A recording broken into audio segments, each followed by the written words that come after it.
সংযুক্ত আরব আমিরাতের অর্থনৈতিক সমৃদ্ধিতে এখন বড় ভূমিকা রাখছে রিয়েল এস্টেট খাত। আর এই প্রতিযোগিতামূলক বাজারে ভিনদেশিদের সঙ্গে পাল্লা দিয়ে সাফল্য অর্জন করছেন প্রবাসী বাংলাদেশি ব্যবসায়ীরা। সংযুক্ত আরব আমিরাত থেকে সিরাজুল হকের পাঠানো তথ্য, ছবিতে ডেস্ক রিপোর্ট। মরুর বুকে স্বপ্নের শহর দুবাই, যেখানে বিনিয়োগ আর বাণিজ্যের অন্যতম প্রাণকেন্দ্র হলো রিয়েল এস্টেট সেক্টর। একসময় বাংলাদেশিরা মুদি দোকান বা ছোটখাটো বাণিজ্যে সীমাবদ্ধ থাকলেও সময়ের বিবর্তনে তারা এখন নিয়ন্ত্রণ করছেন কোটি কোটি দিরহামের আবাসন ব্যবসা।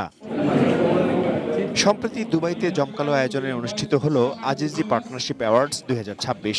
উচ্চ কর্মক্ষমতা ও সহযোগিতার স্বীকৃতি স্বরূপ শীর্ষস্থানীয় ব্রোকারদের সম্মানিত করা হয় এই আয়োজনে। আর সেখানে সাফল্যের স্বাক্ষর রেখেছে বাংলাদেশিদের মালিকানাধীন ডেজার্ট রাইজ রিয়েল এস্টেটের মতো বড় বড় প্রতিষ্ঠানগুলো।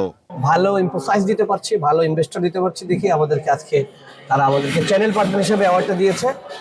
এটা ইনভেস্টরদের স্যাটিসফ্যাকশন, ডেভেলপারদের স্যাটিসফ্যাকশনের কারণে এটা হয়েছে। আমাদের প্রজেক্টগুলো ছিল, আমি বলবো যে হচ্ছে কি 20 থেকে 30% বায়ার ছিল হচ্ছে বাংলাদেশি।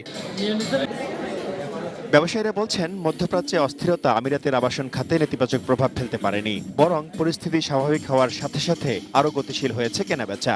আজিজির মতো বড় প্রতিষ্ঠানের প্রোগ্রামে অংশগ্রহণের মাধ্যমে ভিনদেশি উদ্যোক্তাদের সাথে যেমন সম্পর্ক তৈরি হচ্ছে, তেমনি ব্যবসার পরিধি বাড়াতেও নতুন নতুন সুযোগ সৃষ্টি হচ্ছে।